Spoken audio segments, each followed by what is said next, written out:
Welcome to this week's safety brief. Today we are broadening our scope and have also welcomed the YouTube community to our live. We are excited to continue to grow the audience and the locations that our community can watch us from. And I also believe Mike is also streaming on his Twitter today as well. Yeah, we're testing it Today, out. yeah. Today we dive deep into the synergy between AI and human validation. With our two seasoned professionals in the field, Mike and Matt, thank you both for being here. Thank you. Of Thank course. you. To begin, let's talk about how AI has transformed cybersecurity. It does a remarkable job in threat detection and response and can be the factor that helps with peace of mind, especially with having the automation in place. Could you share some insights on how AI automation has improved cybersecurity and your experiences? Matt, you want to lead us off? I'm going to let you start on this one. All right. So, how automation has improved quality of life. So, what I can speak as far as perspective goes is from an engineer's perspective. I've worked at an MSP for quite a long time, deploying tools that openly touted and advertised that they would reduce overhead, that they would hmm reduce care and feeding.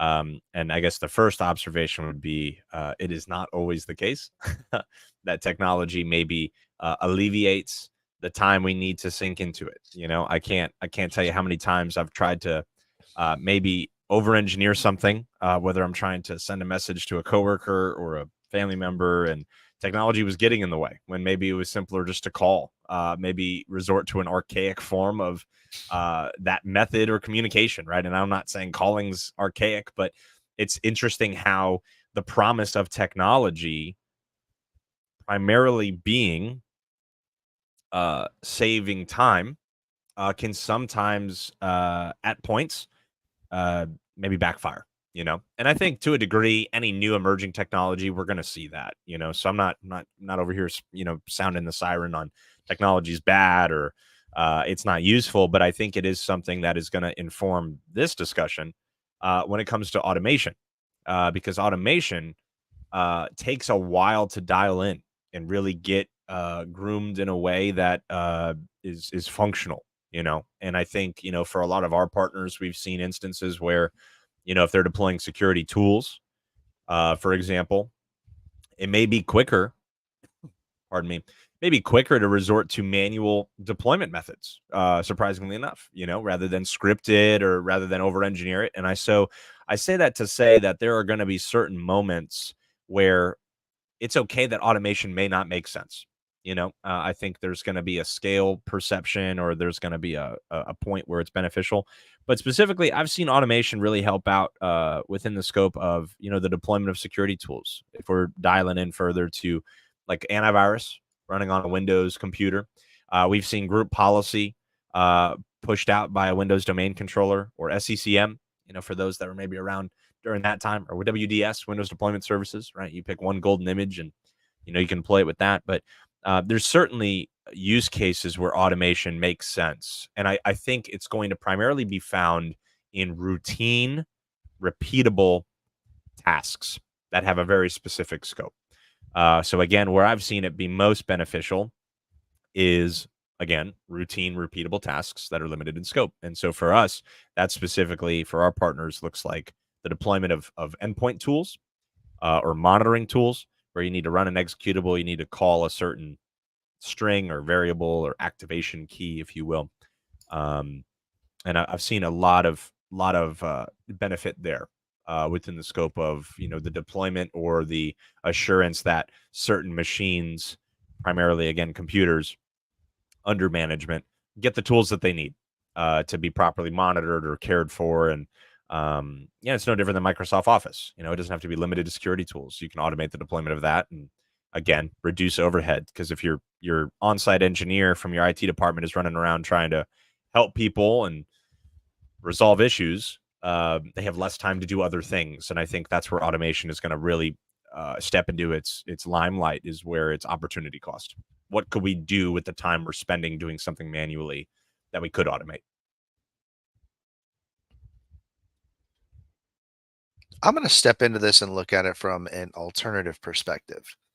So we're looking at automation for how it can help everybody. You touched on something that's really important where you basically mentioned that there is going to be time that is involved. There's going to be configuration. There's going to be everything that needs to be done in order to configure this. Long and short, it's not an easy bake oven. I can't put in terrible batter. I can't turn it to a thing, run away, play with my dolls or action figures or whatever, come back and have a terrible muffin that's been created for me. It's not like that. You have to factor in that even with automation, there is going to be a level of time that is going to be required. Now, I said I'm going to look at this from a different perspective. Automation from an engineer side, from hacky boy side, I love. It's like it makes my life substantially easier.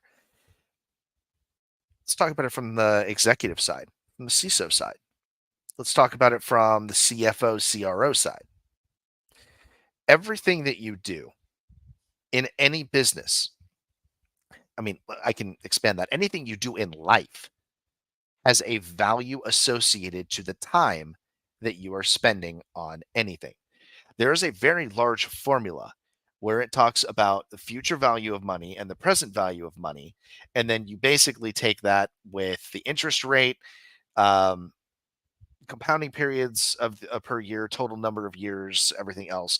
And it basically tells you how much you are theoretically spending based on the effort that you are putting out. That's what you're going to be looking at when you look at automation. In any enterprise, there's going to be somebody who is bean counting. They're going to be using a formula like that to say whether or not the automation that you are wanting to implement is going to be a cost efficient savings for the company. As you mentioned, sometimes there are, periods where you need to go old school, where automation may not help.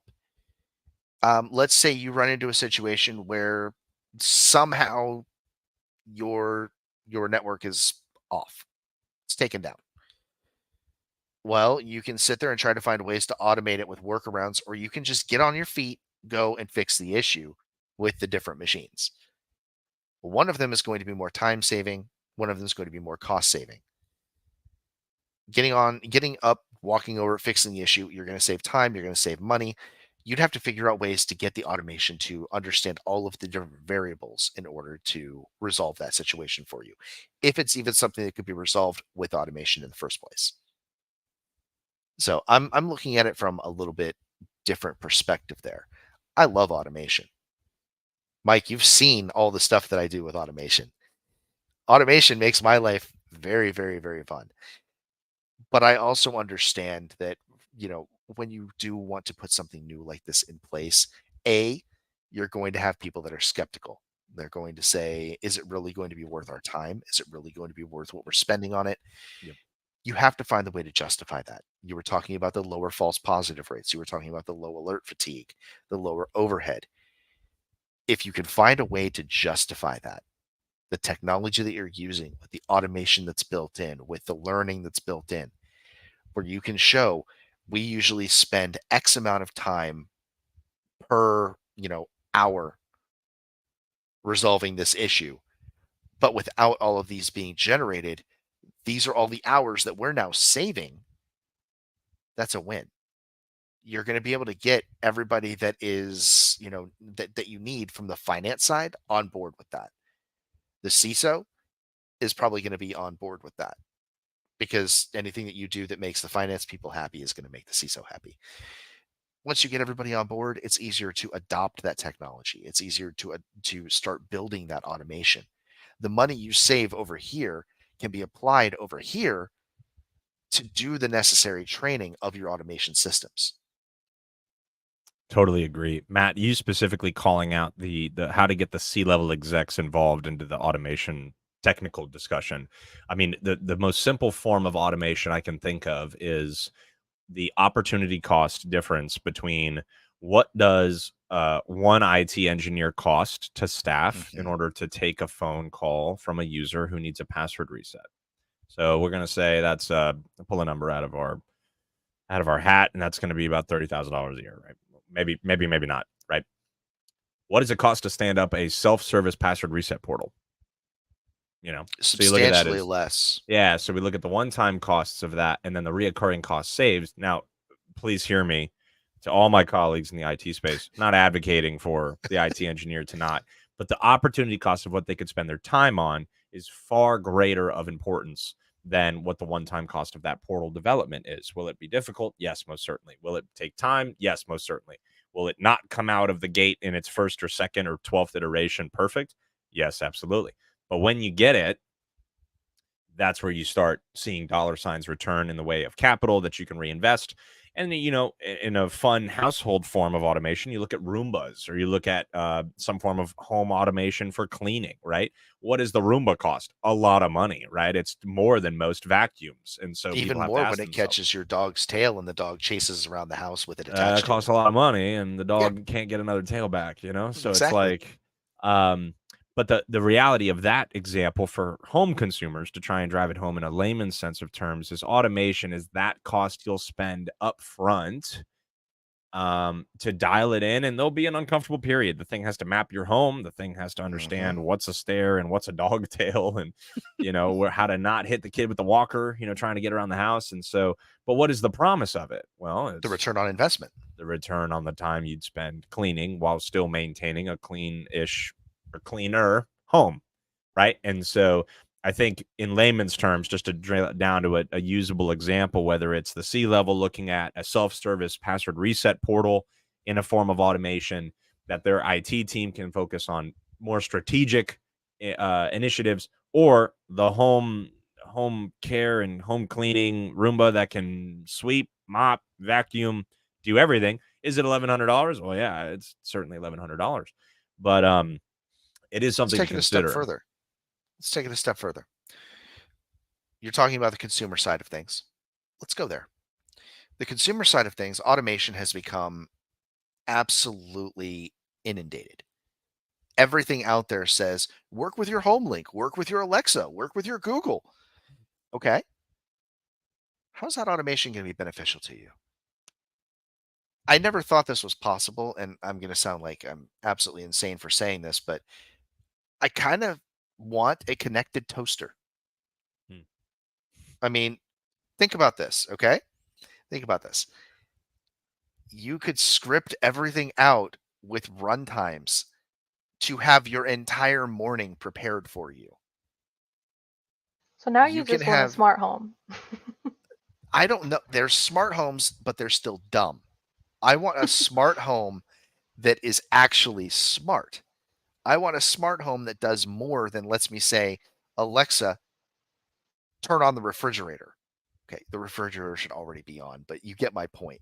You're It talking does like simple things Bicentennial like Man that. home things, right? That just like cook the I dinner am. and I yeah, am. yeah. I want an automated home. I want the ability that I can say to my phone, Alexa, what can I create for dinner? And it has the capability of talking to my devices at my house, figuring out based on the inventory I have in my smart refrigerator. I don't have one. They terrify me. What exactly is in there that I could put together for a meal?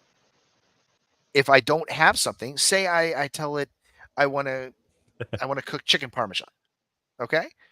Say I've got everything, but for some reason I don't have the pasta.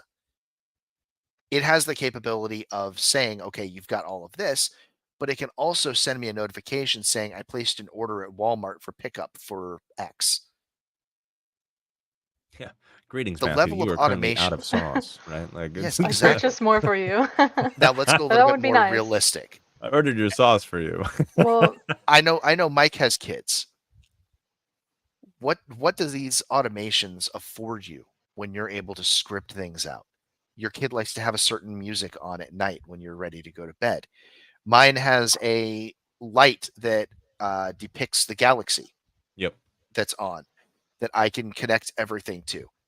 I can do a voice command when it's time to go to bed, and it automatically turns off their bedroom light, turns on their light they like to sleep with, can adjust everything, can do everything that you need, can turn off the TV downstairs, can turn off their fire tablets. I mean, you can automate everything to that level.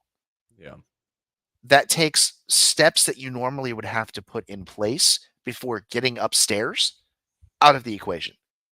You've now gotten all that time back that you can spend reading stories or helping them calm down before going to bed so they can get a good night's sleep so you can fall asleep on the floor next to them for 3 hours.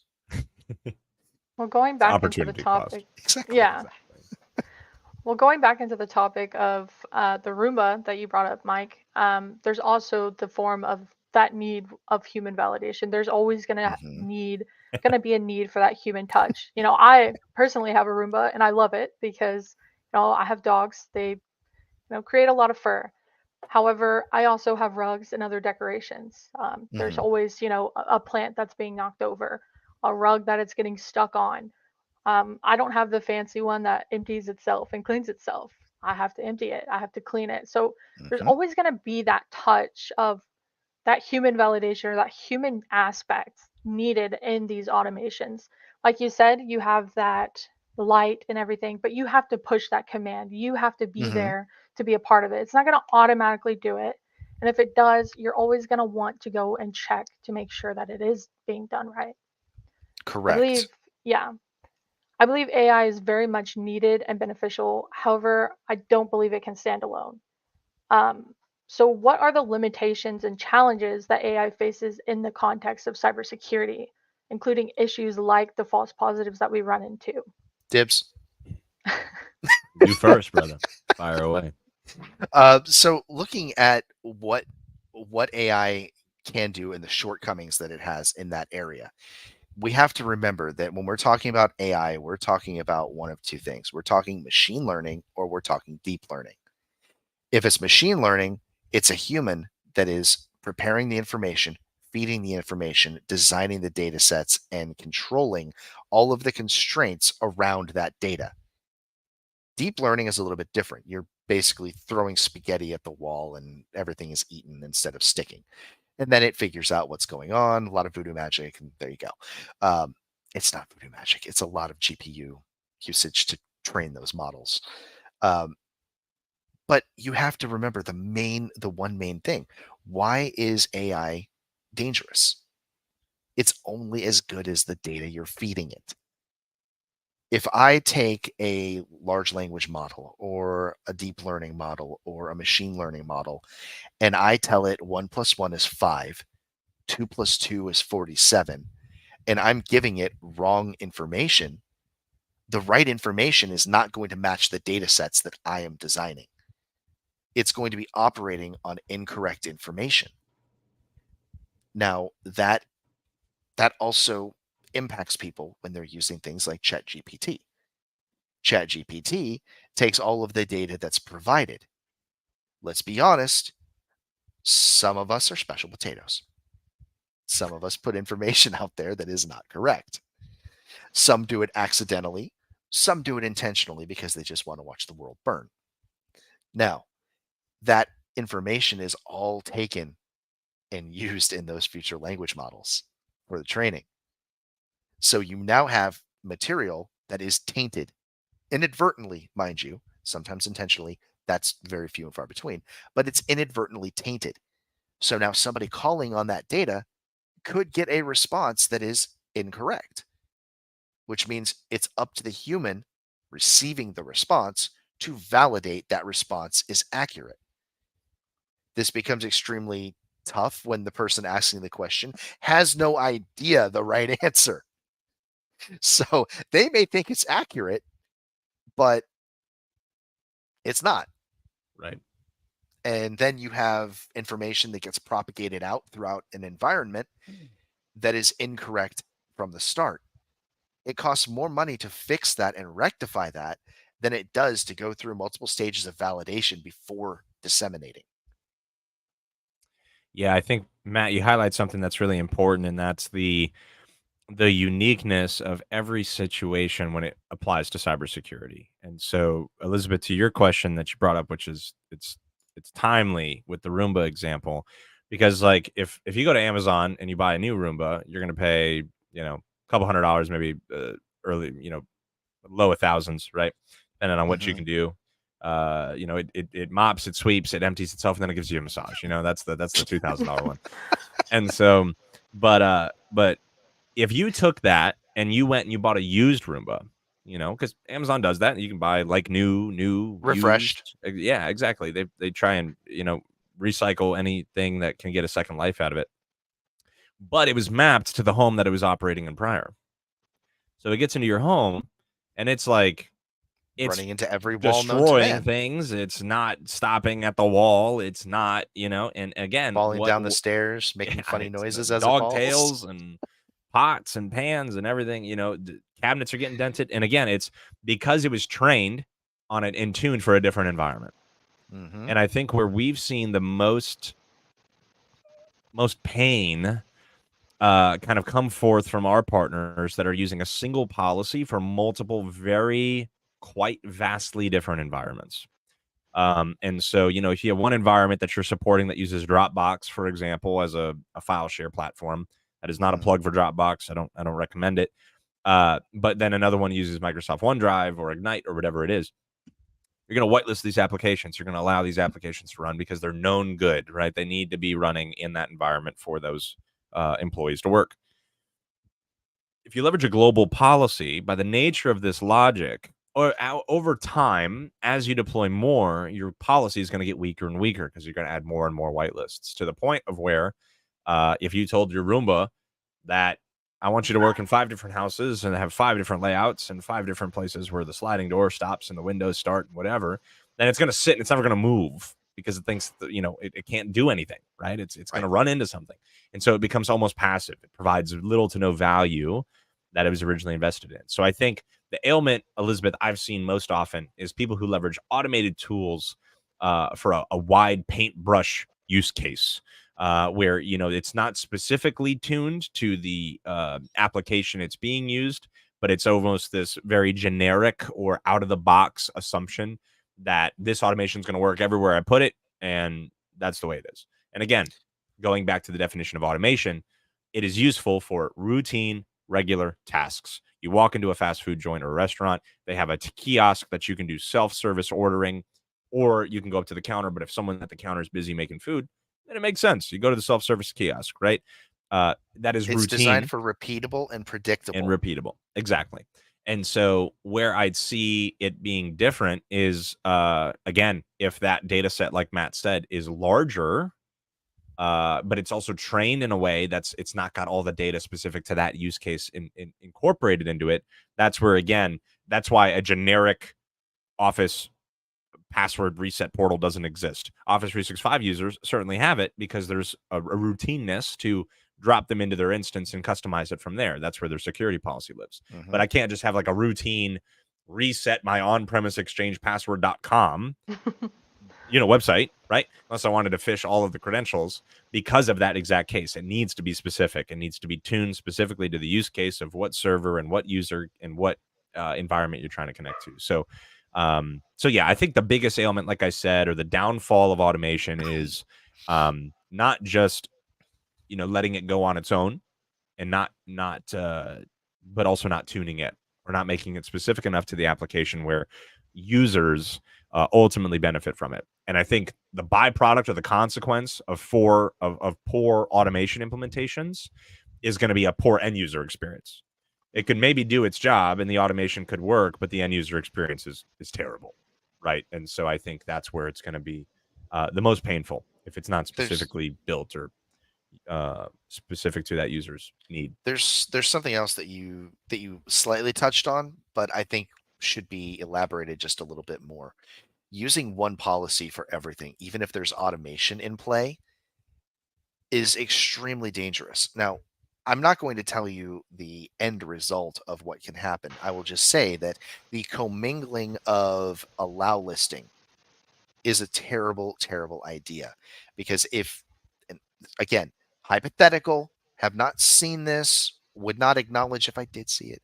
Um, if you have customer A that has allow listing that you put in for them, their policy is shared by customer B.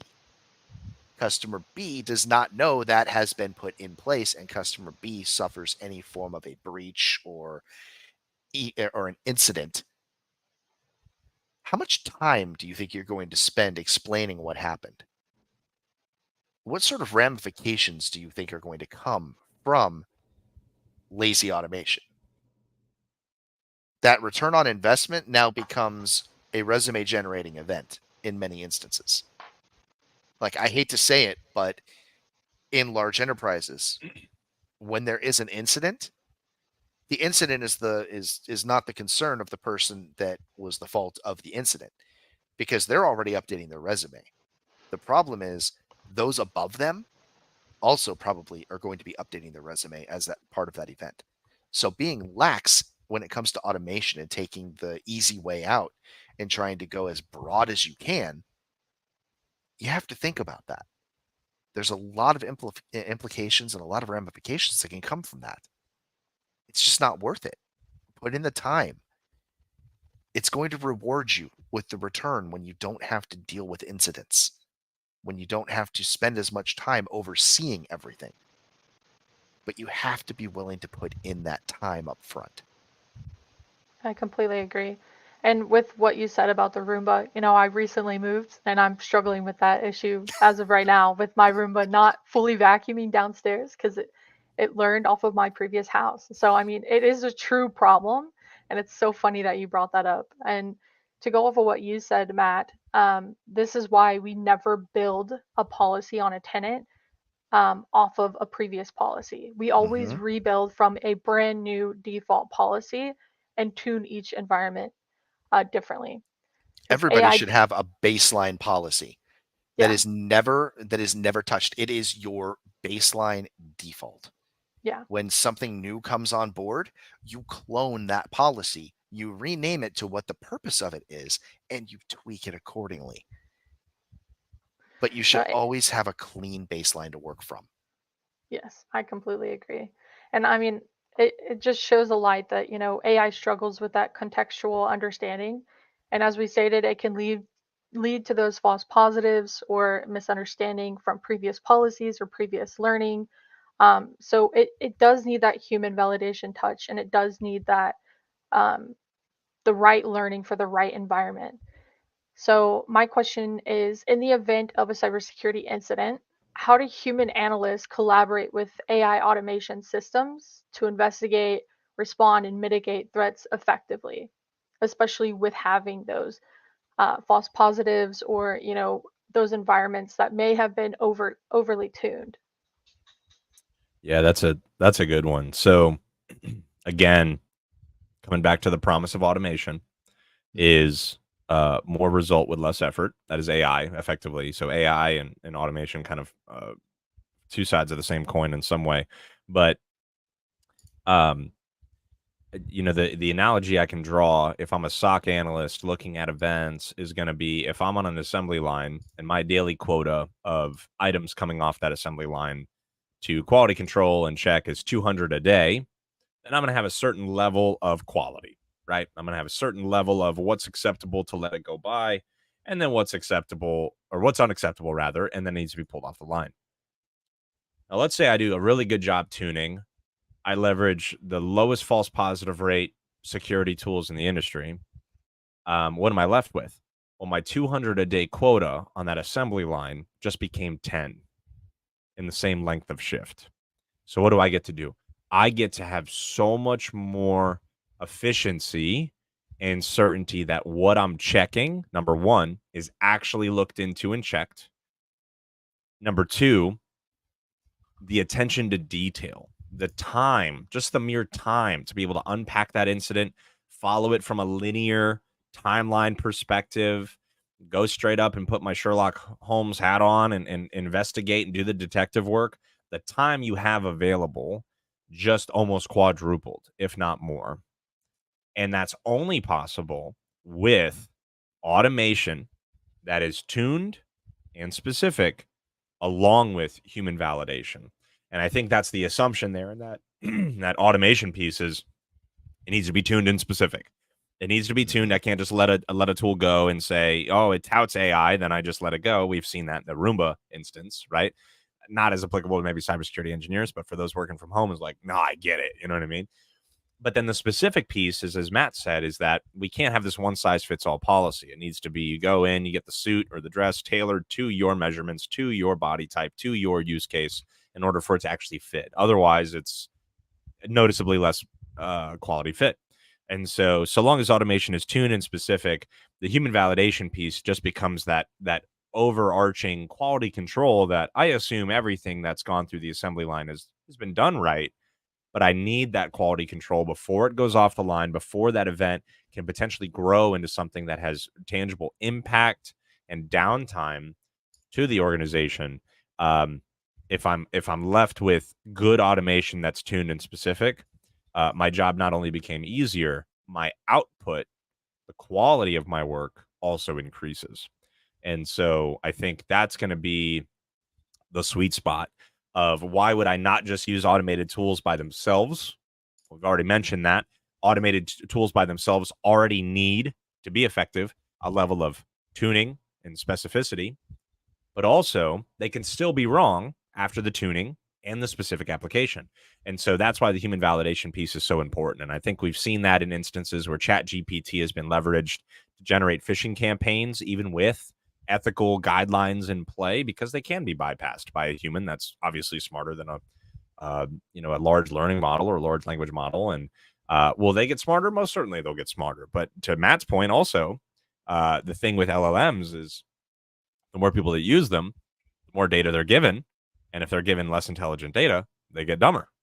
They're less effective. And so it's kind of this bell curve with automation and AI. But specific to, again, where is the sweet spot is, as we've kind of discussed and teed up here, is the automation and human validation. Your automation must be specific.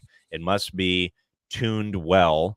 And I couldn't tell you how many times we've had partners come to us at Blockworks with the same tools we may leverage, but drastically different assembly line experiences. They're getting far more alerts, far more noise for known good stuff, right? Like the stuff they're being notified on is not actionable. It's not genuine bad. And so your false positive, your false negative rate is through the roof. And again, we go back to the beginning of the stream where we talked about, technology can create just as much work as it promises to eliminate. And that's where I see a lot of failed automation implementations is, well, I generated this self-service password portal, but users don't know how to log in. The link is very long and verbose. They don't memorize it. They can't bookmark it. It's created more work. Now I need to go through and handhold everybody to get them to this portal that I created and spent money on that was supposed to eliminate the need for me to even contact them in the first place. And so specific to our use case, again, leveraging the lowest false positive rate, endpoint solutions in the industry, as well as some really, really solid, robust cloud SaaS account monitoring for business email compromise. We get good tools. We then go ahead and tune them specific to the tenant's use case. Every single customer has their own policy, their own workflow.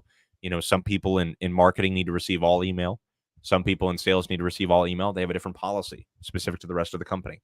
And that's why the specificity is important. So you've done your tuning, you've done your specificity. So what is the security operations center or those left to care and feed for it with? A marginally smaller event set that they can be much more highly effective in monitoring and caring and feeding for. No different than if you had door and window sensors on your home. You purchase a home security system and you tuned out your morning routine of you leaving and going to school. As your door opens and closes, you tuned out your evening routine of coming back home from work. What are you left with? You're left with 4 or 5 genuinely valuable alarms, right? Maybe some Amazon package came to the door. I can see that on my event stream. Something passed by my door, whether it was a large vehicle or whatever it was on the street, genuinely probably a noticeable event, right? But I can't imagine how many people have security systems at home or a Ring doorbell, and it's just on, off, on, off, on, off. You're getting so many alerts and so much fatigue. It's because it's not tuned, it's not specific. And so, again, that's where I think the sweet spot is between automation and its use case, as well as the human validation piece and what we get as a result at the end of the day. I completely agree. And also knowing the environment, you talk about security systems. I have an ADT system. So I have cameras, I have the sensors, And at first, we wanted the motion sensors, but we have 3 dogs. So, the person who came to come set it up stated, hey, you have 3 dogs. I don't want you guys to be getting pinged with those notifications. Someone's here, someone's there when you're upstairs and you don't know that your dogs are downstairs. So it is important to know the environment. It's important to have different things for different environments, which is something that Blockworks, is really good at.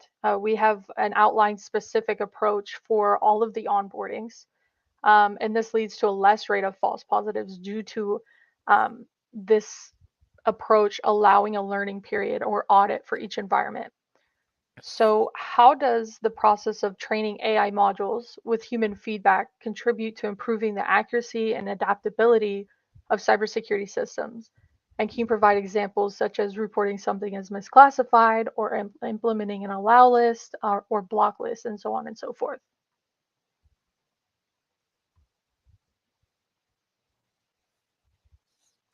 I'm just waiting for Mike to step up. The use cases I can think of specifically, because again, actual use cases, real-time stories are going to be twofold. Number one, on endpoint security. I'll speak to that, and then I'll speak to email security. So endpoint security, this is, again, a Windows device, a Mac OS device, maybe even a Linux device, getting some form of antivirus and EDR solution to harmonize together and, increase the certainty around prevention. We have seen specifically where partners that have come to us with the same tools we've leveraged with high efficacy, but with 8 to 12 times the event per second or event per hour volume, just because of the amount of tuning that is needed. Again, just as we talked about the self-service portal, it takes time.